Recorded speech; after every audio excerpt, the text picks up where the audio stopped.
नमस्कार सर्वांना, मी अर्चना मनारी लेडीज टेलरमध्ये तुमचे सर्वांचे स्वागत आहे। तर मला एक कमेंट आली होती की त्यांना बॉबिनमध्ये धागा कसा भरायचा आहे त्याचा व्हिडिओ पाहिजे। तर मी आज तुम्हाला तो व्हिडिओ दाखवणार आहे बनवून, तुम्ही बघू शकता। तर हे बघा, ही जी आपली रील आहे ना, तर तुम्ही धागा कशाने पण भरू शकता, या स्क्रूड्रायव्हरने किंवा याच्याने। तर मी याच्याने भरणार आहे। तर सर्वात आधी आपण जेव्हा धागा भरतो ना, तेव्हा आपल्या ह्या बोटांचा पण वापर होतो। या बोटांनी आपल्याला जो धागा आहे ना, तो हळूवारपणे सोडायचा असतो आणि नंतर मग तो धागा जाऊन आपल्या बॉबिनमध्ये व्यवस्थित असा बरोबर बसतो। तर आधी तोंडात पकडल्याच्या नंतर आपण बोटाच्या साहाय्याने धागा सोडायचा, नंतर तो धागा हा बॉबिनमध्ये बसतो, बघू शकता तुम्ही। तर आता या बॉबिनमध्ये धागा नाही आहे भरलेला, तर आता मी याला 2-3 असे राऊंड मारणार आहे सर्वात आधी। ठीक आहे, मारले त्यानंतर हा धागा बघा असा पकडणार आहे।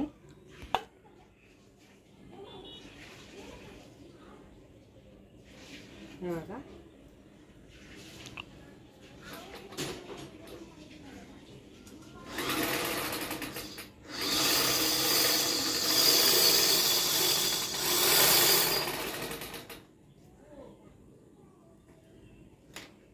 तर बघा असा आपण तोंडाच्या साहाय्याने धागा भरू शकतो।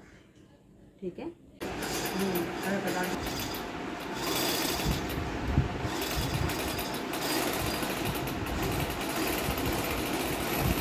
याच्यामध्ये तुम्हाला आणखीन एक मी सांगणार आहे, महत्त्वाचा भाग जो राहिला आहे आपला तो। आता आपण याच्यामध्ये 2-3 राऊंड मारून झाले ना आपले असे धाग्याचे, त्यानंतर आपल्याला जो धागा पकडायचा आहे ना, इथे पकडायचा आहे ना, तो आपल्याला असा आधर पकडायचा, असा आधर म्हणजे इथे हे बघा, इथे ना पुन्हा असं चिटकून एकदम हे नाही, आणि हे इथे लावल्याच्या नंतर आपल्याला हा सोडायचा असं आहे बघा, इथे ना असं सोडायचं धागा आपल्याला, इथे पकडून नाही ठेवायचे। हे बोटाच्या साहाय्याने बघा फिरला पाहिजे, आपली इथली पण रील फिरली पाहिजे आणि इथली पण रील फिरली पाहिजे बघा, असं स्टार्ट कर। ठीक आहे, आणि मग आता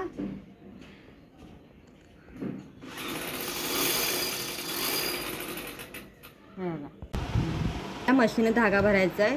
तर सर्वात आधी मी हे आपले 2 असतात, तर मी या साईडच्या स्टार्टिंगच्या याच्यामध्ये मी स्टँडमध्ये टाकून घेतलेलं आहे। पुन्हा आपल्याला सेम करायचे, 2-3 वेळा आपल्याला हे फिरवून घ्यायचे। ओके, त्यानंतर पुन्हा आपल्याला हे जे व्हील आहे आपलं ते 1-2 वेळा फिरवून घ्यायचे।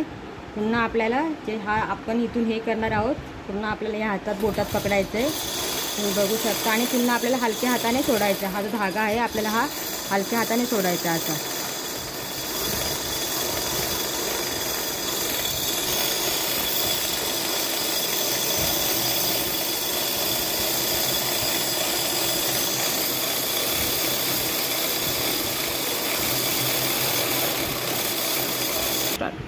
आता आपलं बॉटम झालेलं आहे भरून मशीनच्या साहाय्याने। तर आजचा व्हिडिओ तुम्हाला कसा वाटला मला कमेंट करून नक्की सांगा। काही तुमच्या समस्या असतील तर त्या तुम्ही व्हिडिओमध्ये कमेंट करून सांगू शकता। पूर्ण व्हिडिओ बघितल्याबद्दल धन्यवाद।